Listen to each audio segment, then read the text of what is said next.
Sir की टोपी मोटी या पतली कैसी पहननी चाहिए, कपड़ों को सुन्नत के मुताबिक कैसे बनाना चाहिए। हबीबुल्लाह दुबई से ये मसला मैं कई बार बता चुका हूँ। जैसी चाहे टोपी पहने, जो आप पे अच्छी लगे, जोकर न लगें आप उसे पहन के। बाज़ लोग अजीब सी टोपियाँ पहन रहे होते हैं क्योंकि उनके आकाब बुज़ुर्ग ने पहनी होती हैं। अब उस टोपी का हमारे सोसाइटी में कल्चर ही नहीं है जी। वंस अपॉन ए टाइम वो हज़रत जी ने पहन ली थी तो अब ये भी पहन रहे हैं। अजीब से जोकर लग रहे होते हैं उसमें। तो ऐसी चीज़ पहने जो कि लोग आपकी तरफ माइल हों।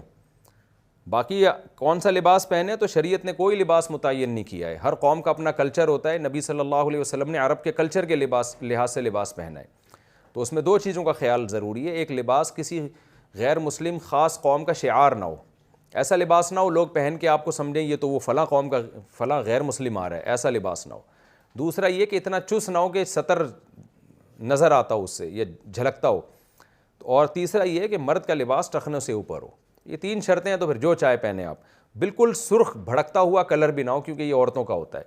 इसी तरह ऐसा लिबास जिसमें औरतों की मुशाबहत हो वो भी ना। मर्द साड़ियाँ पहन के पता चला घूमना शुरू कर दें तो ये तो हराम है, इसमें औरतों की मुशाबहत है।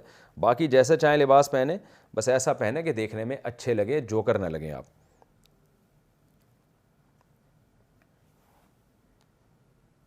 नमाज के फ़र्ज़, वाजिब और सुन्नत में फ़र्क। नमाज में वाजिब, सुन्नत और फ़र्ज़ में क्या फ़र्क होता है। मोहम्मद याकूब टेक्सला से।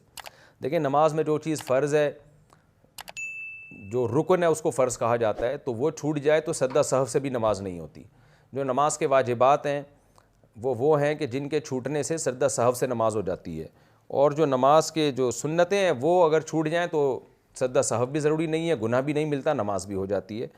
तो अब कौन कौन सी चीज़ें फ़र्ज़ हैं, कौन कौन सी सुन्नत हैं, कौन कौन सी वाजिब हैं, तो आप ये तो अब एक लंबा पूरा चैप्टर है। आप तस्हील बहश्ती ज़ेवर जो जामिअत रशीद ने छापी है, बहश्ती ज़ेवर की को आसान करके, हज़रत मौलाना शरफ अली थानवी रहमतुल्लाह अलैह की किताब है, वो घर में ख़रीद के रख लें। तो उसमें नमाज के फ़राइज़, वाजिबात और सुन्नतें बहुत डिटेल से हैं। नमाज में बैठने के बजाय खड़े हो गए तो क्या करें।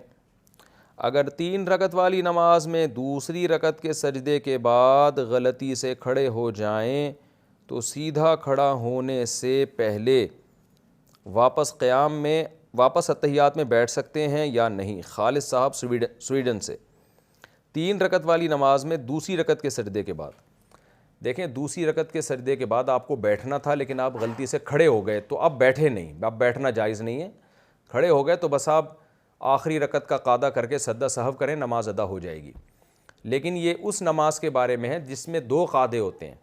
अगर ऐसी नमाज है जिसमें एक ही कादा है, जैसे फ़जर की नमाज़ पढ़ रहे हैं उसमें तो एक ही कादा है, या आखिरी कादा 4 रकत वाली नमाज है लेकिन आखिरी कादा है, या 3 रकत वाली नमाज है लेकिन आखिरी कादा है, तो आखिरी कादा जिसके बाद सलाम होता है उसमें अगर आप नहीं बैठे और खड़े हो गए तो जब याद आएगा सजदे से पहले पहले आपको बैठना ही है और सद्दा सहव करेंगे, नमाज अदा हो जाएगी। अगर आप नहीं बैठे तो फिर पूरी नमाज दोबारा से पढ़नी पड़ेगी आपको।